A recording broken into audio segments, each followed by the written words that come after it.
ಓಟಿನ ಅಧಿಕಾರ ಕೊಟ್ಟಾಗ ನಾವೆಲ್ಲರೂ ಅದನ್ನ ದುರುಪಯೋಗ ಪಡಿಸ್ಕೊಳ್ತಾ ಇದ್ದೇವೆ. ಅದನ್ನ ನಾವು ಏನಾದ್ರು ಸದುಪಯೋಗ ಪಡಿಸಬೇಕಾದ್ರೆ ಒಬ್ಬ ಒಳ್ಳೆಯ ಮನುಷ್ಯನಿಗೆ, ಒಬ್ಬ ಒಳ್ಳೆ ಕಲಿತವರಿಗೆ ಅಂತ ವ್ಯಕ್ತಿಗೆ ನಾವು ಕೊಡಬೇಕು. ಶಂಭು ಕಲ್ವಲ್ಕರ್ ಸಾಹೇಬ್ ತಮ್ಗೆಲ್ಲರಿಗೆ ಗೊತ್ತಿದ್ದ ಪ್ರಕಾರ ಅವರು IAS ಆಗಿ ನಿಷ್ಠಾವಂತ ಇದ್ರು, 1 ಲಕ್ಷ ಆಡಳಿತ ನಡೆಸಿದ್ರು. ಅವ್ರಿಗೆ ಟಿಕೆಟ್ ನಾಕಾಯಿಸಿದ್ರು. ಯಾಕಂದ್ರೆ ಅವ್ರಿಗೆ ಏನ್ ಬೇಕಾಗಿದ್ರು ಅವ್ರ ಎದುರಿಗೆ ಕೈ ಕೊಟ್ಟು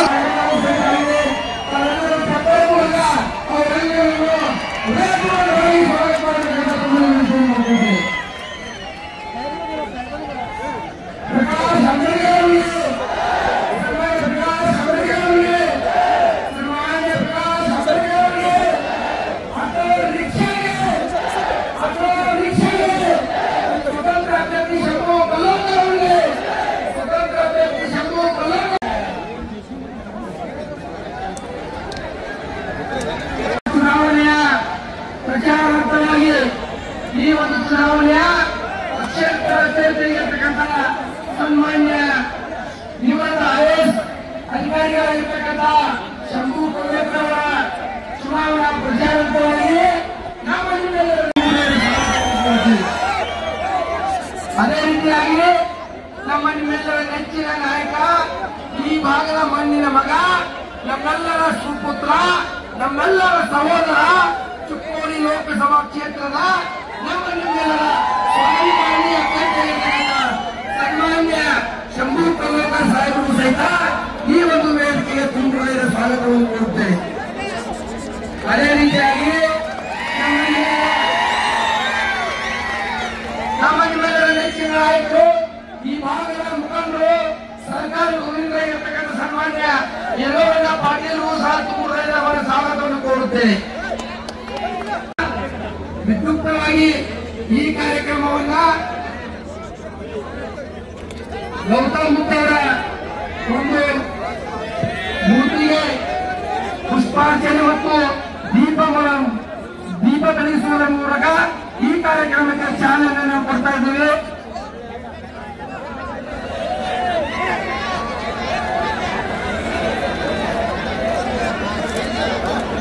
ಗೌತಮ್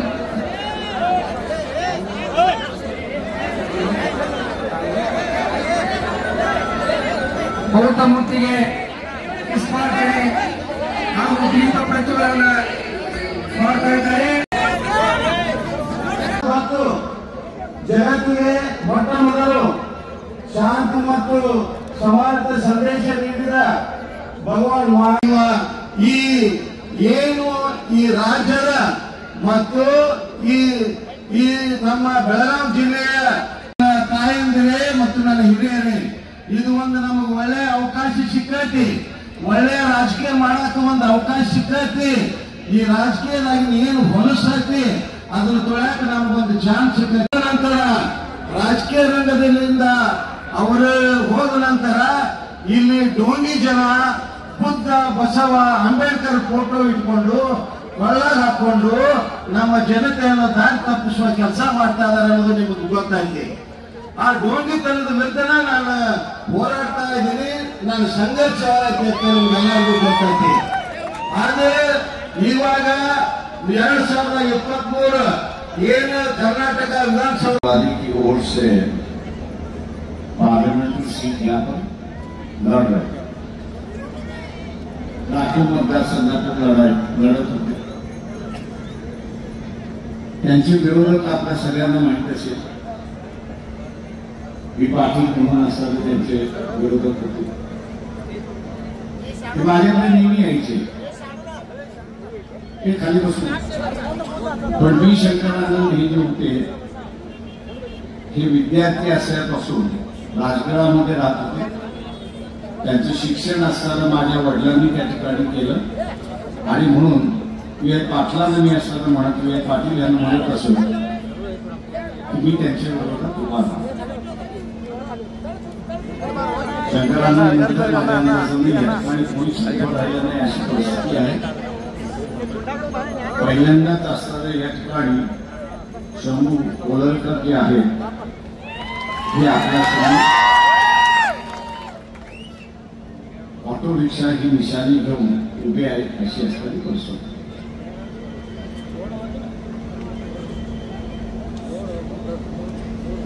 मी असं म्हणेन, मैं ऐसा कहूंगा कि कांग्रेस पार्टी की ओर से दलितों की राजनीति में हमेशा बिखरावपन कैसे आएगा, इसकी ही राजनीति है। माला मादिगला का झगड़ा हर कोई जानता है। पिछली तेलंगाना के इलेक्शन में प्राइम मिनिस्टर खुद नरेंद्र मोदी ने कहा कि मादिगा की जो मांग है, मादिगा समाज की जो मांग है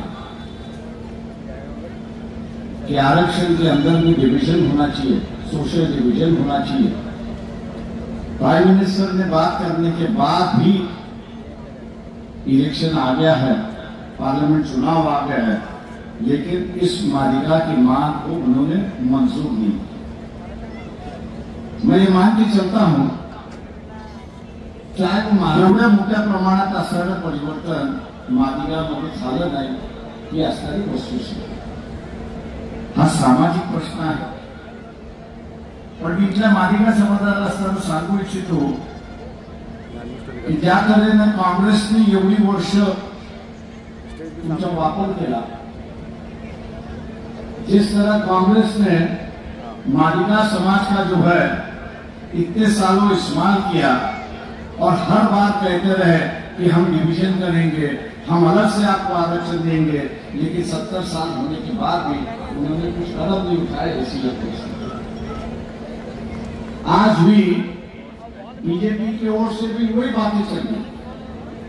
मैं मादिगा समाज से पूछना चाहता हूं, अथवा प्रश्न मांडल्याशिवाय राहणार नाही हे लक्षात घ्या।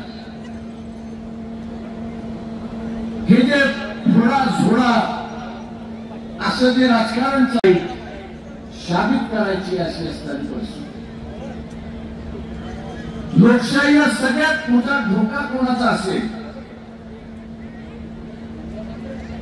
लोकशाहीला सगळ्यात मोठा धोका कोणाचा असेल तर तो घराणेशाहीचा धोका आहे, आपण असताना लक्षात। सत्ता एक ही परिवार, एकाच परिवारामध्ये सत्ता, मग ती काँग्रेसच्या बाजूने असो किंवा बीजेपीच्या बाजूने असो, फरक काय पडतोय? फरक काहीच पडत नाही। सत्ता डाव्या हातात आहे की सत्ता उजव्या हातात आहे याचा फरक काही पडत नाही, कारण हे दोन्ही हात एकाच शरीराचे, हे दोन्ही हात एकाच शरीराचे आहेत। म्हणजे सत्ता एकाच माणसाकडे अशी असताना एकाच कुटुंबाकडे आहे। इलेक्शन मध्ये के खिलाफ, क्योंकि ऐसे ही परिवार अगर सत्ता में आते रहे तो कार्यकर्ता की इज्जत नहीं है और ना आप लोगों के सवाल छुड़ाने के लिए इसके पास वक्त होगा। क्योंकि सत्ता जो है वो परिवार में आई, चाहे वो बीजेपी के हाथ से आए या कांग्रेस के हाथ से आए, सत्ता एक ही परिवार में आई। और इसलिए मैं आपसे गुजारिश करता हूं कि बीजेपी एक तरफ जो है संविधान बदलने की बात कर रही, कांग्रेस के नेता डर डर कर बात कर रहे हैं। बीजेपी असं म्हणते की आम्ही असं संविधान बदलू आणि काँग्रेस भीत भीत भीत भीत पडायला लागले की आम्ही विरोध करू। यांची भीती एवढी आहे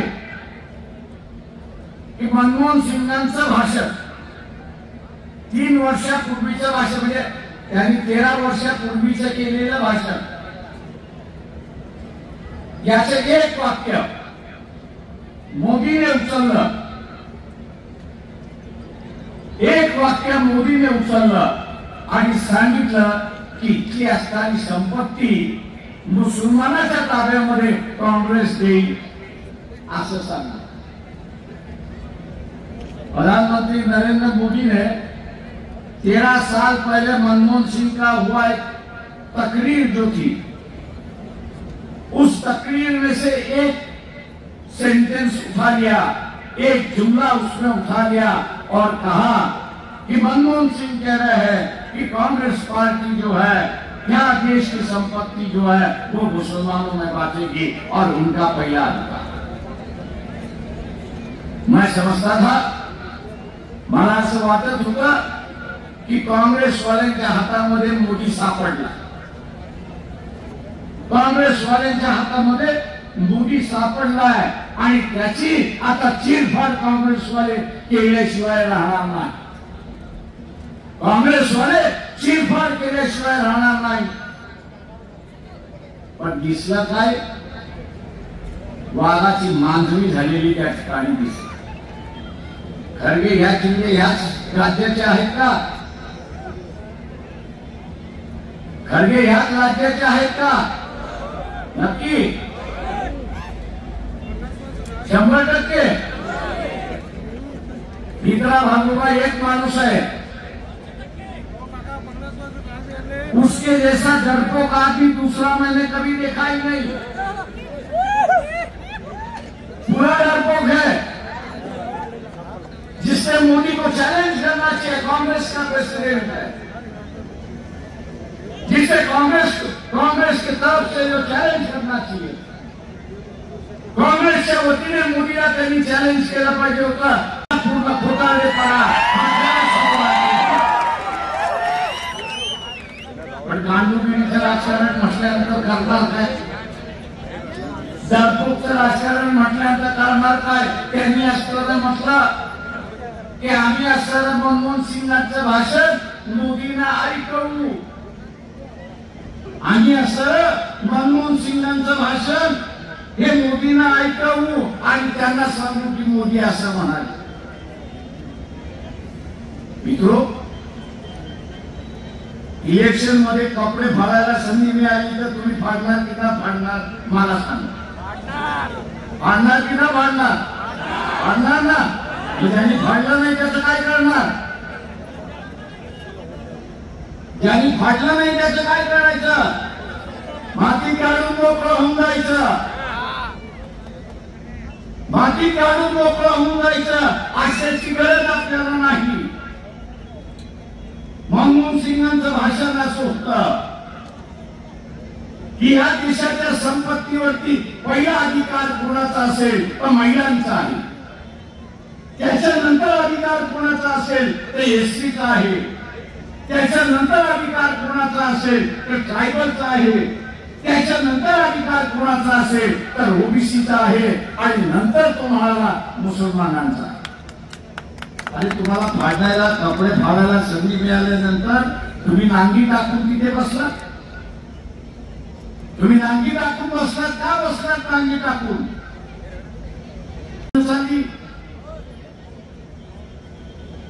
खरगे की इंक्वायरी हो रही है नहीं हो रही है? इंदिरा गांधी की, सोनिया गांधी की इंक्वायरी हो रही है नहीं हो रही है? राहुल गांधी की इंक्वायरी हो रही है नहीं हो रही है? ये कहां से संविधान बचाएंगे? ये जब अपने आप को बचा नहीं पा रहे, जे स्वतःला वाचू शकत नाही, जे स्वतःला वाचू शकत नाही ते संविधान काय वाचवणार? आणि म्हणून या ठिकाणी आंबेडकरी बाण्याचा असणारा माणूस त्या पार्लमेंट मध्ये गेला पाहिजे हे आपण लक्षात घ्या। मगच तो मोदीला डोळ्यात डोळा घालून सांगू शकतो की हे संविधान तुला बदलता येणार नाही, आम्ही तुलाच बदलल्याशिवाय राहणार नाही। आणि म्हणून जाता जाता मी आपल्या सगळ्या या ठिकाणी आवाहन करणार आहे, जाता जाता मी आपल्या सगळ्यांना या ठिकाणी आवाहन करणार आहे की आंबेडकरी चळवळ एकेकाळी स्ट्रॉंग होती। कट्टी इथले असताना एका काळी खासदार होते, दलित संघर्ष समिती एका वेळेस कर्नाटक मध्ये असताना अत्यंत स्ट्रॉंग होती। त्याच्यानंतर आंबेडकरी चळवळ राहिलेली नाही। या ठिकाणी शंभू कोंडलकरांच्या निमित्ताने पुन्हा आंबेडकरी चळवळ आपल्या पायावरती उभी करण्याची संधी आपल्या सगळ्यांना। आणि म्हणून 2 दिवस राहिले, या 2 दिवसामध्ये जीवाचं दान करा। इथल्या मुसलमानांकडे इथल्या कुटुंबांकडे जा, इथल्या लहान लहान समूहाकडे जा आणि त्यांना असं म्हणा की आम्ही निवडून आलो की आपलं संरक्षण आम्ही केल्याशिवाय राहणार नाही. आणि म्हणून पुन्हा एकदा आवाहन करतो, या ठिकाणी शंभू कोळकर यांची निशाणी काय आहे, निशाणी काय आहे, निशाणी काय आहे, निशाणी काय आहे. तेव्हा आत्मविश्वास समोरचं बदल आपण त्यांचा विजय निश्चित केला हे आव्हान आपल्याला करतो. ಏನು ಈ ರಾಜ್ಯದ ಮತ್ತು ಈ ನಮ್ಮ ಬೆಳಗಾವಿ ಜಿಲ್ಲೆಯ